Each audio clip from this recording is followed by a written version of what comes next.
je vais commencer. J'ai ce privilège d'entamer cette table ronde concernant le diabète, etc. On va parler un petit peu de la prise en charge du diabétique type 2 déséquilibré. Donc on va parler de l'insuline et l'intensification. Mais commençons par un peu d'épidémiologie. La prévalence moyenne du diabète actuellement à l'échelle mondiale, c'est le 2014. Selon l'EDF, on est pratiquement à 8,3 de prévalence, soit 387 millions de diabétiques. Ce chiffre va pratiquement doubler selon les prévisions de l'EDF d'ici 2035. Et puis la problématique, c'est qu'un patient sur deux, il n'est pas connu. Et 77%, ça veut dire 2 patients sur 3, vivent dans les pays précaires, c'est-à-dire à moyen et faible revenu, dont l'Algérie fait partie. Plus particulièrement dans les pays MENA, c'est-à-dire nord-africains et Moyen-Orient, on est déjà 37 millions de diabétiques. Situation plus particulièrement en Algérie, la prévalence moyenne, c'est 6,5% et ça varie d'une région à une autre en Algérie. Donc en valeur absolue, on est pratiquement 1,6 million de diabétiques chez l'adulte entre 20 et 79 ans. Le diabète aura... Très bien. Ok, merci.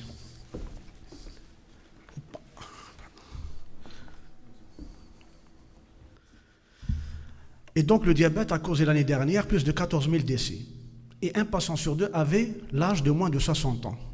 Vous devinez la gravité de la chose. Et puis le diabète coûte cher à l'échelle individuelle et étatique. Pourquoi? Parce que près de 81% de nos patients diabétiques en Algérie, ils sont déséquilibrés, c'est-à-dire au-dessus des objectifs souhaités. Puisqu'on parle d'objectifs, la moyenne d'hémoglobine glyquée chez nous, c'était aux alentours de 8,5%. Et encore, un patient sur 3 avait une hémoglobine glyquée qui dépassait les 9% selon l'enquête de M. Belhadj de 2012. Comme vous le savez, le diabète est une maladie évolutive. La composante physiopathologique, bien sûr, c'est l'insulinorésistance et la perte progressive de la sécrétion d'insuline, c'est-à-dire la détérioration progressive de la cellule bêta.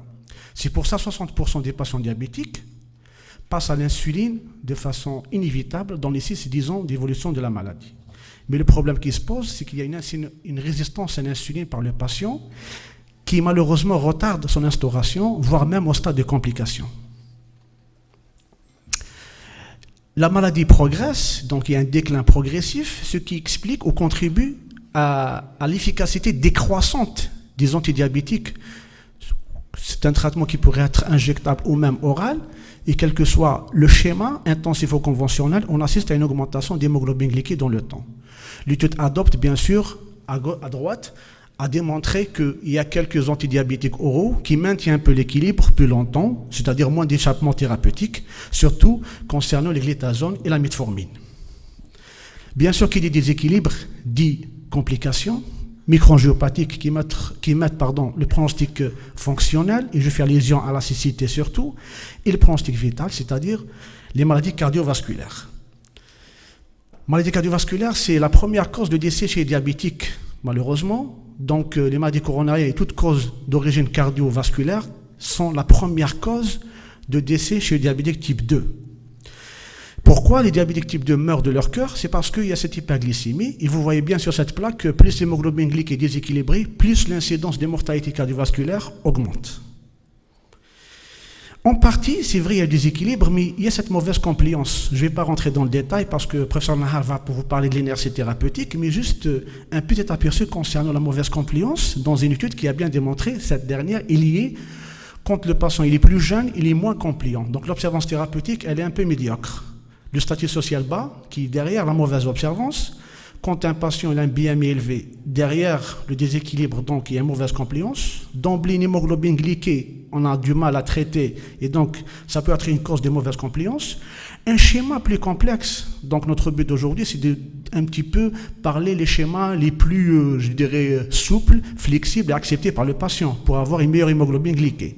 Et puis quand on assiste à un dosage plus haut, soit oral ou insuline, donc on s'est aperçu que c'était une des causes de la mauvaise compliance qui est à l'origine du déséquilibre. C'est une plaque qui est très classique, selon le KPDS, diminution de 1% d'hémoglobine glyquée, derrière une meilleure prévention des complications. Vous avez 37% moins de complications micro, 43% d'amputation, 21% décès liés au diabète, 14% de crise cardiaque, c'est-à-dire les EDM, et puis moins de 12% d'AVC. Le bénéfice d'un contrôle glycémique a été bien démontré depuis plus de 3 décennies, voire plus, selon l'étude du KPDS qui est bien démontré, plus on est agressif, intensif, on a moins de complications. On ne s'est pas arrêté là, mais surtout, ce bon contrôle, on a un héritage de ce bon contrôle qui persiste après 10 ans dans le groupe intensif, ce qu'on appelle tout simplement la mémoire métabolique. Autrement dit, il faut frapper dès le diagnostic de diabète et de façon très intensive pour éviter les complications à moyen et long terme. Donc, objectif d'aujourd'hui, un petit peu, on essaie de voir les bénéfices cliniques et les aspects pratiques de l'initiation à l'insuline et de son intensification chez diabétique type 2 déséquilibré sur traitement oral. Et puis, on va voir quels sont les avantages des insulines nouvelles qu'on dispose aujourd'hui, et je fais allusion surtout aux insulines analogues lents et rapides. Et mes propos seront un petit peu illustrés à travers ce petit cas clinique. On va commencer un patient âgé de 55 ans, diabétique type 2 depuis 12 ans. Il est hypertendu sous bithérapie bien équilibrée. Il est sous statine. Il est déséquilibré avec une hémoglobine 8,2% et sous traitement, je vais dire, qui est maximal. Metformine 3 comprimés jour et glimepiride 6 mg. L'examen clinique trouve un patient en surcharge pondérale et le reste de l'examen sans anomalie, c'est-à-dire il n'y a pas de complications. Dieu merci. Quelle sera votre conduite à tenir?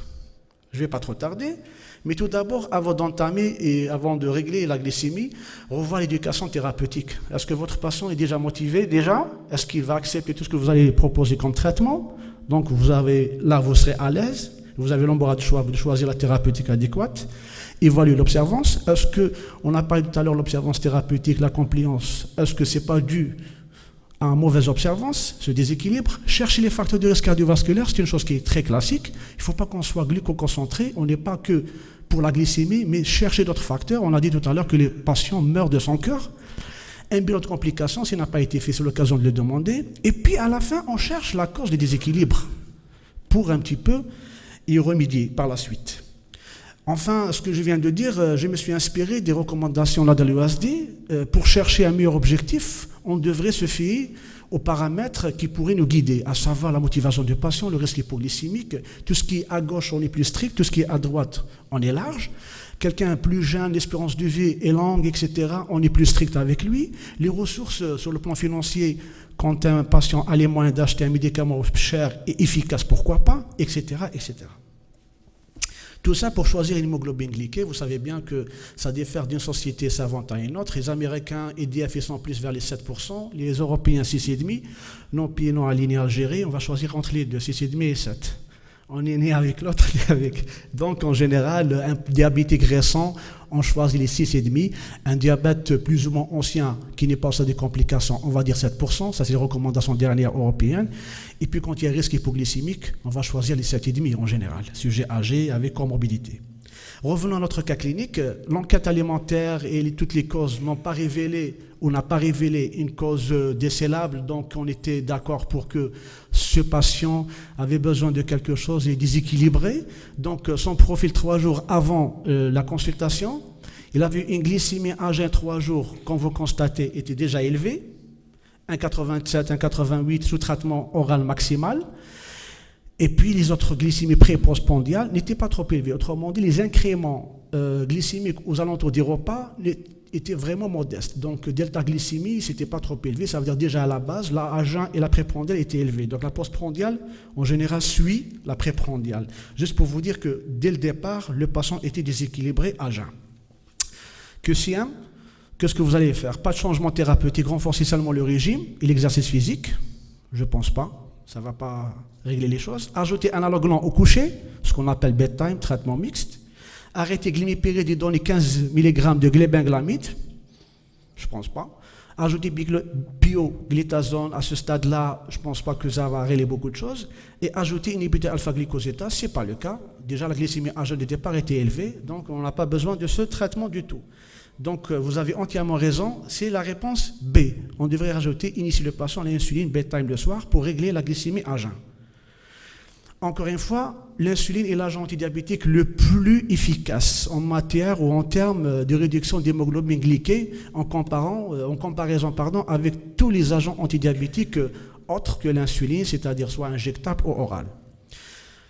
Ce n'est pas seulement en matière d'hémoglobine glyquée, mais surtout la durabilité de l'équilibre. Cette slide vous montre qu'on a comparé un groupe insuline diagnostiqué récemment de leur diabète et traitement oral. La première année, en bleu, l'insuline, en rouge, traitement oral.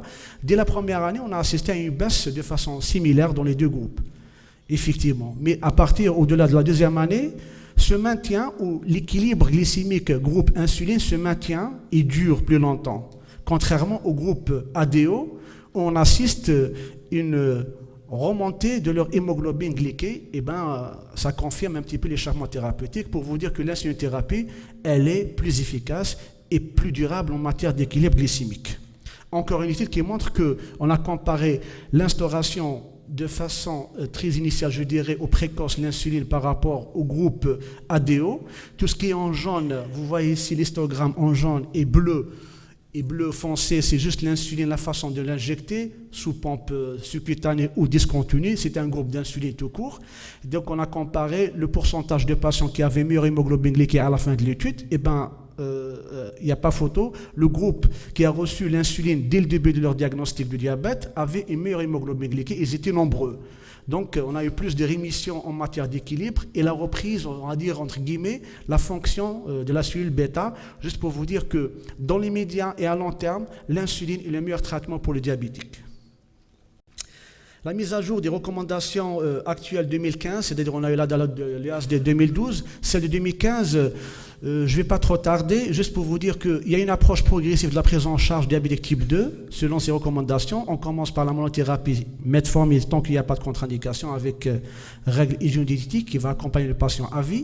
Et puis en cas d'échec, on passe à la bithérapie, juste pour vous montrer que la bithérapie ici, on assiste déjà. Ici, l'insuline basale. On parle déjà de l'insuline 3 mois après le diagnostic du diabète, d'où l'intérêt, c'est-à-dire que l'insuline basale trouve sa place même en cas de diabète récent. Et puis, en cas d'échec de cette bithérapie orale ou injectable, on peut passer à la trithérapie. Mais les mots-clés ou les messages de cette recommandation, c'est que l'ADA-l'EASD parle de personnaliser, individualiser la prise en charge. Selon le patient, on a vu tout à l'heure comorbidité, durée de vie, etc. Mais surtout, selon la thérapeutique que vous allez instaurer, c'est-à-dire leurs avantages en matière de tolérance globale, effets secondaires, mais surtout le risque hypoglycémique. Donc choisissez un traitement qui ne donne pas beaucoup d'effets secondaires et moins de risque hypoglycémique, surtout quand il s'agit d'un sujet âgé.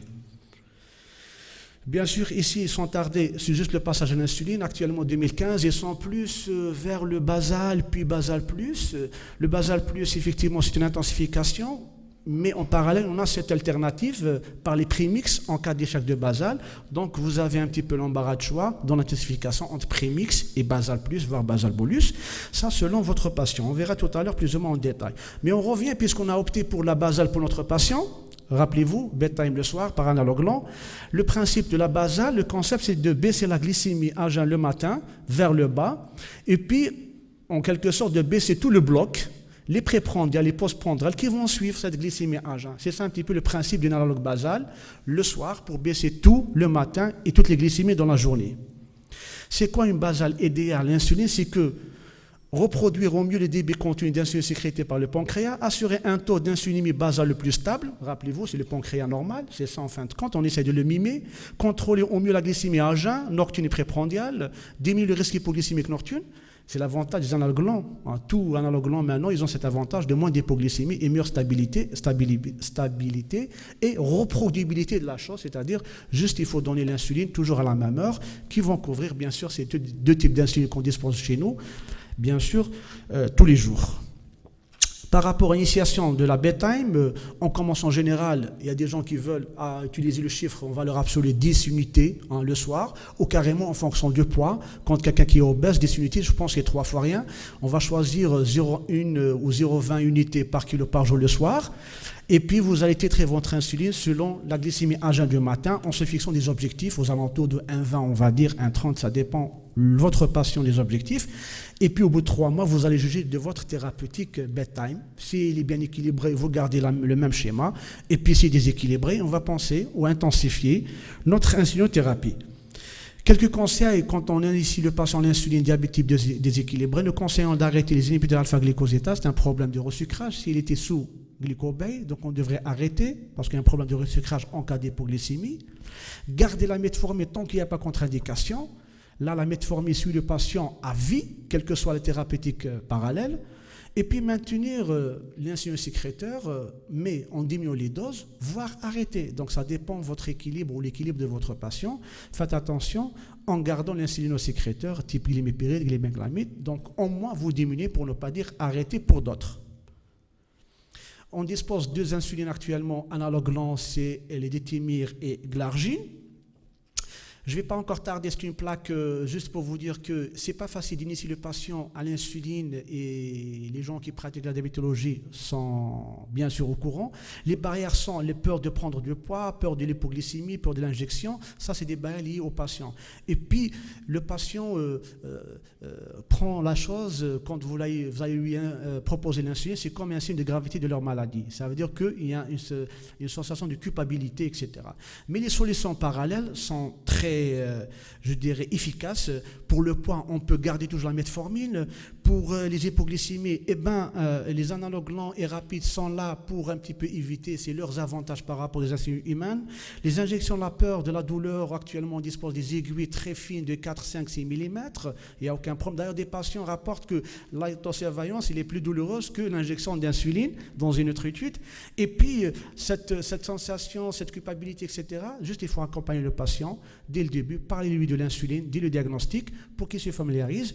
Et puis, il va accepter mieux l'insulinothérapie que vous allez introduire. L'hypoglycémie, pourquoi il a peur? Effectivement, il a raison. Même le médecin, il a le droit d'avoir un petit peu cette phobie d'hypoglycémie parce qu'elle est derrière de la prise pondérale, les pertes de conscience, maladies cardiovasculaires, etc. Et ça a été démontré dans pas mal d'études. Donc, il faut un petit peu faire face à ce genre d'effets secondaires d'insuline. La prise pondérale, un petit mot, juste pour vous dire qu'on pose beaucoup de questions. Quel est le poids maximal du patient quand on le voit pour la première fois? Pourquoi on pose cette question en général? C'est parce que les patients, depuis leur diagnostic sur cette plaque, ils avaient un poids max et puis du diagnostic, ils commencent à perdre leur poids. Et puis jusqu'au passage à l'insuline, vous avez bien remarqué, une fois on instaure l'insuline, les patients reprennent leur poids initial dans les 2-3 années, qui bien sûr, qui suit l'insulinothérapie. Et donc, en général, reprennent leur poids. Et donc, le facteur prédictif en matière de prise pondérale, c'est surtout leur BMI. Plus le patient était obèse ou en surpoids, plus il y a cette crainte de reprise et la reprise de leur poids initial. Donc, on fait tout pour minimiser cette prise pondérale, l'activité physique, la metformine surtout, et bien sûr, titrer bien votre insuline. Les préoccupations des patients changent après l'initiation. C'est clair, cette phobie disparaît avec le temps, à condition que votre patient soit bien éduqué sur l'insulinothérapie, etc. Cette plaque compare au début de l'initiation de l'insuline, tout ce qui est en bleu, avec les phobies, moins peur d'injection, culpabilité du patient. Là, en rouge, c'est après quelques mois, quelques années. Vous savez bien que quand on reprend le même patient, il vous répond: ah bon, je suis bien, je me suis adapté, c'est bien, je me sens bien, j'ai plus peur d'hypoglycémie, etc. Donc un petit peu ces préoccupations des patients vont disparaître, mais juste il faut faire un petit travail à l'initiation même et puis l'accompagner dans le temps. Encore les obstacles de médecin, parce que notre réponse en tant que médecin praticien, on se pose la question, le fait de passer à l'insuline, est-ce que l'observance thérapeutique sera mauvaise? Eh bien, ce n'est pas le cas. Cette étude a comparé que les patients sans insuline ou traitement oral, c'était la même observance thérapeutique. Donc le problème n'est pas dans l'injection ou l'oral, le traitement oral, surtout dans l'éducation surtout de votre patient. On revient sur notre cas clinique. Après 6 mois, ce patient revient à la consultation très motivé. Rappelez-vous, très motivé, ça veut dire qu'il accepte tout ce que vous allez lui proposer. C'est ça le mot magique. Hémoglobine 7,7%, une bonne observance thérapeutique. Et bien sûr, ce traitement oral, metformine, glimépiride, on a diminué les doses par précaution pour ne pas qu'il fasse une hypoglycémie. Et puis, le tableau montre, je ne vais pas trop tarder, des glycémies à jeun qui sont rentrées dans l'ordre, mais une glycémie postprandiale qui dépasse les 2 grammes largement. Et surtout celle du matin. Juste pour vous montrer que, quel que soit le stade de la maladie, au début, ou quel que soit le traitement, la glycémie la plus importante, ou je dirais la mauvaise, c'est celle du matin surtout. Regardez bien, et quel que soit l'hémoglobine glycée, même à 6,5, 7, 8, la glycémie postprandiale du matin, elle est la plus importante. Ça veut dire qu'il il faut la cibler, en général, la première, quand on intensifie le traitement, et ça, c'est dû au phénomène de Loeb, etc. Pour vous dire que reflète notre cas clinique que j'ai présenté. Eh bien, on dit on passe notre temps à manger parce que notre temps, surtout, il est en phase de postprandial, post-abortif. Ça veut dire que la glycémie à jeun, elle est de 4 à 6 heures seulement, ce qui est en jaune. Le reste, soit postprandial ou post-absorptif. Ça veut dire qu'avec le temps, le traitement que je viens de citer tout à l'heure, l'initiation, ce n'est qu'une période temporaire en fin de compte. Mais l'arrière-pensée, c'est intensifier par la suite le traitement. Peu importe comment, mais il faut l'intensifier dans les années qui vont suivre incessamment. Pourquoi j'insiste sur les glycémies postprandiales? Parce que ça a été bien démontré que le taux de mortalité est lié surtout à la glycémie postprandiale. C'est vrai, on est revenu là-dessus, mais ça reste toujours l'ordre de jour. Ça veut dire que la glycémie postprandiale qui est élevée, les patients présentent des maladies cardiovasculaires plus que quand il y a la glycémie à jeun élevée seulement. Et là, par plusieurs mécanismes. Il y a l'épaississement de l'intima média, il y a, un dysfonctionnement de myocarde, et il y a le stress oxydatif qui s'exagère, c'est une agression en cas de glycémie postprandiale pour l'endothéliome, etc., etc. Juste pour vous montrer que les mécanismes que glycémie postprandiale effectue sur l'endothélium et la cellule myocardique pour engendrer les complications macro. On ne s'arrête pas là, surtout, la glycémie postprandiale a été démontré qu'elle est liée au cancer. Donc la GPP dans cette étude, elle est ancienne, mais ça reste toujours d'actualité, c'est que plus les glycémies postprandiales élevées, le risque de cancer du pancréas dans cette étude, il est similaire quand un patient prend la cigarette. Donc non seulement sur le plan cardiovasculaire, mais sur le plan cancer aussi. Donc le patient est déséquilibré, glycémie à jeun plus ou moins dans les objectifs, mais les GPP élevés. On peut parler d'échec de la basale en fin de compte. Il est bien titré. L'échec de la basale, ça veut dire que le patient se présente chez vous avec une glycémie tout à fait normale, voire même élevée, hémoglobine élevée et les GPP sont élevés. Donc ce patient a besoin de quelque chose. Donc on a besoin d'intensifier sa thérapeutique en matière d'insuline. Eh bien, juste pour vous confirmer que la moitié des patients sous bedtime, ils ont plus de 7%. Ils ne sont pas de nos objectifs, la plupart des patients. Ça, c'est en bleu, quand le patient il est sous traitement oral déséquilibré. Tout ce qui est en rouge, c'est un patient chez qui on a donné bedtime, on a réglé l'affaire. La glycémie à jeun est descendue et le reste aussi, mais avec le temps, le cas de notre patient, eh bien, la glycémie à jeun est dans les normes, mais les postprandiales, préprandiales commencent à s'élever, etc. Donc on devrait rajouter quelque chose et intensifier la thérapeutique. Option thérapeutique, c'est un QCM, renforcer le régime alimentaire et l'exercice, augmenter la dose de l'insuline basale, diminuer la dose de la basale, ajouter un analogue rapide et ajouter bioglutasone. On est d'accord? Très bien, la réponse D, vous avez tout compris. Donc ça s'appelle l'intensification basale plus, et on verra pas à pas vers le basal bolus. Et là vous allez me dire, il y a des gens dans la salle, pourquoi pas les prémix? Je ne suis pas contre. Juste, j'ai opté pour ce patient, le basal, parce que j'ai utilisé cette phrase, le patient, il est motivé. Ça veut dire qu'on peut aller 3-4 injections.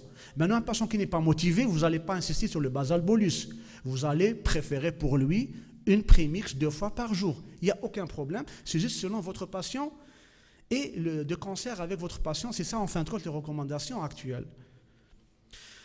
Puisque j'ai opté pour lui le basal plus, c'est un petit peu ce qui est un peu choisi par les plus grandes instances en matière de diabétologie à l'échelle mondiale. C'est parce que quand il s'agit le basal plus, les glycémies, surtout, on règle les glycémies liées au repas surtout. Quand un patient jeûne, gourmand un petit peu, il faut cibler les glycémies postprandiales. Et là, il n'y a pas mieux que les analogues rapides. C'est des appoints, matin, midi, soir, surtout quand il est motivé. Et puis un tableau qui va un petit peu résumer quelle est la place des prémix et le schéma basal bolus. C'est tout à fait logique. Un patient qui préfère les fréquences d'autosurveillance 4-5 fois, vous préférez chez lui le basal bolus. Quelqu'un qui n'est pas autosurveillance du tout 1-2, ben vous allez proposer une prémix 2 fois jour. La fréquence d'injection, la même chose. L'activité quotidienne, quelqu'un qui est retraité, qui a une vie routinière, il n'y a aucun problème. Il prend ses repas toujours au même moment, et ben vous allez préférer chez lui les prémix. Quelqu'un qui a un mode de vie un peu perturbé, irrégulier, il voyage, il décale les repas. Je pense que les appoints des analogues rapides est idéal pour lui, etc. Bien sûr, l'observance thérapeutique, ça suit, etc. Donc plus on est motivé, plus on est vers le basal bolus en fin de compte. Encore une étude qui va vous réconforter par rapport au schéma. On a comparé l'initiation. J'ai trouvé cette étude qui était l'étude 4T. Les diabétiques déséquilibrés sous ADO, on a pensé à les répartir en 3 groupes. Le premier groupe d'emblée 2 prémix, le deuxième groupe 3 rapides, sans basal, et le troisième groupe basal, c'est tout. Ce qu'on a fait pour notre patient. Et puis on attendait 1 année, s'ils sont déséquilibrés, là on fait la combinaison. S'il était sous prémix, on rajoute une rapide à midi. S'il était sous prandial seulement, on rajoute une lente le soir. Et puis s'il était sous lente le soir, on peut rajouter les 3, 1, 2, ça dépend de l'équilibre, c'est l'autre cas particulièrement. Et là les résultats, la maîtrise glycémique était pratiquement similaire dans les 3 groupes. Donc l'hémoglobine était obtenue dans les meilleurs chiffres souhaités, il n'y a aucun problème.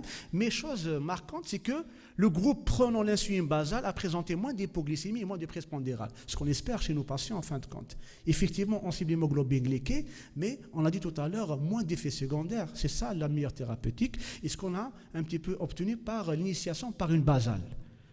C'est pour ça qu'elle est la mieux, je dirais, choisie actuellement chez les personnes qui adhèrent à la thérapeutique. Donc, c'est quoi le basal plus? C'est que la stratégie basal plus, c'est l'addition d'une seule injection d'insuline rapide au moment du repas, le plus déséquilibrant, tout simplement.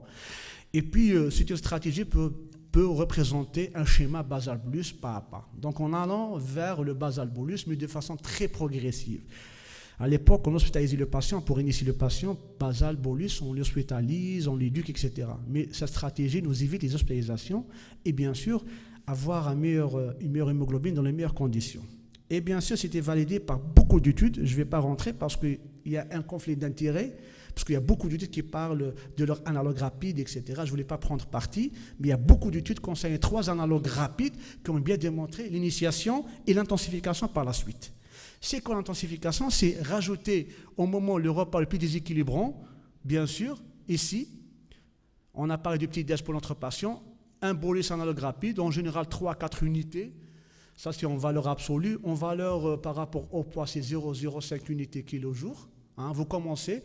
Et puis, avec le temps, vous pouvez passer au deuxième repas le plus déséquilibrant, troisième, etc., tout en ayant une autosurveillance adéquate.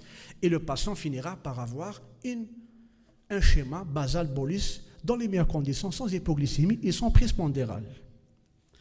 Là, juste pour vous montrer l'insuline humaine ancienne type acte rapide et analogue. Les avantages des analogues rapides, c'est que la puissance d'action, vous remarquez, le délai d'action, il est rapide. On n'attend pas un quart d'heure, 20 minutes pour manger. Là, c'est immédiatement. Et bien sûr, l'effet disparaît au bout de 4 heures. Par contre, les actes rapides humains, c'est 6 à 8 heures. Et vous devenez ce qui a le risque hypoglycémique à distance des repas. On dispose actuellement chez nous type d'insuline analogue, les 3, glulizine, Lispro, Aspart, qui sont disponibles. Et pratiquement toutes ces insulines se valent, il n'y a aucun problème. Et puis la pratique clinique, comment initier? Vous ciblez la glycémie la plus importante. Bien sûr, c'est un patient qui est sous bedtime le soir. Vous allez cibler. Moi, je vous ai dit le petit-déj, mais en fin de compte, vous lui posez une seule question, très simple, et vous aurez une réponse très simple. Quel est le repas principal, le plus déséquilibrant? Et là, le patient va vous répondre rapidement. Le dîner, ça dépend. Le petit-déj, etc. Bien sûr, vous confirmez ça par une autosurveillance, 3-4 jours, et vous allez cibler votre glycémie. La dose initiale, c'est 0,05 unités kilo-jour. Ça vous fera 4, 5, 6 unités, ça dépend le poids. Et puis, moi, sur mon tableau, j'ai fixé l'objectif postprandial 1,40. Mais en général, c'est 1,60, 1,80, ça dépend. Et en fonction de cette glycémie postprandiale fixée comme objectif, vous allez titrer votre rapide. De 2, si elle est basse, vous diminuez. Si elle est élevée, vous augmentez de 2. Et puis, encore une fois, n'oubliez pas d'arrêter les sulfamides, voire diminuer, etc., pour ne pas encore créer les hypoglycémies. Conclusion. Quand même, l'insuline est clairement le traitement antidiabétique le plus efficace. Rappelez-vous des tableaux, les slides. On hésite souvent trop longtemps. Dr Nahar va nous parler d'inertie thérapeutique. C'est un sujet très intéressant. Actuellement, on peut surmonter ces craintes, les craintes aussi bien pour le médecin et pour le malade, la prise pondérale et surtout la peur d'hypoglycémie, par les analogues. On dispose actuellement, c'est ça leurs avantages, mais surtout la stratégie que je viens de citer, un exemple de stratégie à l'initiation, voire l'intensification de nos patients diabétiques déséquilibrés, ce traitement oral, et je vous remercie. Bonjour, honorable assistant.